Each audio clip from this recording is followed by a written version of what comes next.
at the end of it, he said, "What if I'm elected?" He talked to our minister and he said, "If I'm elected, what can I do?" And that man was Jerry McAfee, Reverend Jerry McAfee. And he said to him, "The first thing you need to do is to bring a job summit to North Minneapolis." That was the real beginning, Cathy.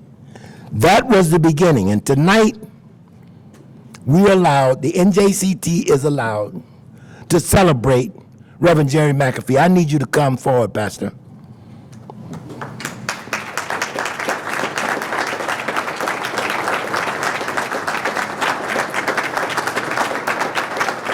As usual, I can't open anything. My wife opens everything for me. So someone help me with this box. Help me with this box, please.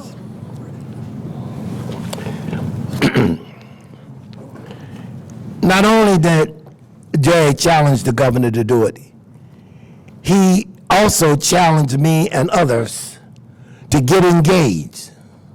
So he called Jackie and myself and said, "Jackie, you now sitting on that urban initiatives board. You need to go see some people and get this thing started." So without his challenge, his motivation, his inspiration every day, it's a bottom to that, okay? Every day, this economic development that's going on, that is creating, and NJCT is an operative of UROC. UROC is the university's Research and Outreach Center. All of you know, I don't need to tell you, what was on this corner before UROC got here. You could buy anything illegal in front of this place that you wanted to, and the police station was right next door. Don't you find it interesting? It's never been graffitied, and neither has the Urban League, yet the police station has. That tells you it's been welcome in this community. So this conversation would not have taken place without the university. The NJCT, which is on its way of creating 1,000 living wage jobs, would not have happened without Reverend Jerry McAfee. And so Rev, that's what we call him, in recognition of service to convene a job summit in North Minneapolis on behalf of a grateful North Job Creation team, I give you this plaque only to celebrate what you've contributed this and in so many ways to North Minneapolis.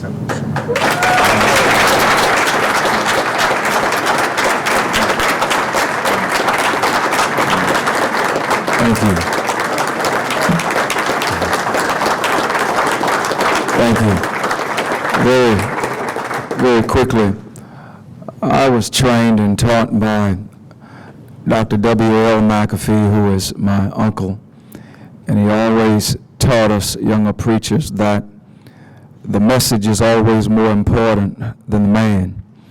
And I know that normally when my name is used, it's like a lightning rod and it causes a lot of consternation in the minds of a lot of people. But the way we were able to pull that whole thing off is I moved way back, pushed a whole lot of people up, and they never knew I had a hand in it until somebody else called my name.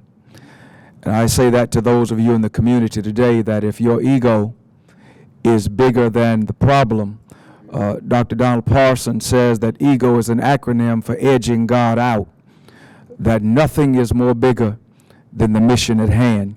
And so thank you. My wife is here, and most of the time I don't even tell her what I'm doing anyway. I just go ahead and do what I do. And I've had the blessed privilege of working with mostly everybody in here in some capacity. And I'll say this and I'll hush. From the Davis Center to Target Field to the office down there across from Mickey's, was the new place that used to be up here. All of that, y'all, from Ravi to Bill and so many others have played a major role in that. That's been silent. You can do, I've learned, if nothing else, you can get a whole lot done underground here than you can in front. Bless you.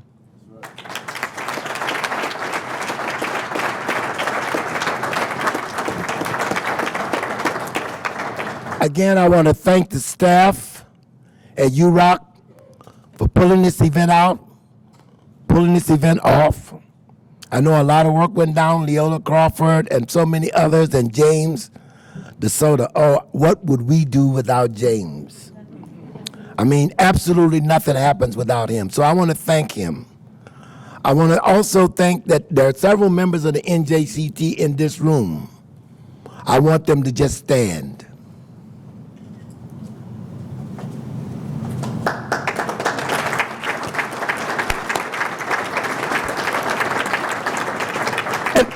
And my final closing remark is, it is in the tradition of universities and academia to hold constructive dialogue and conversations.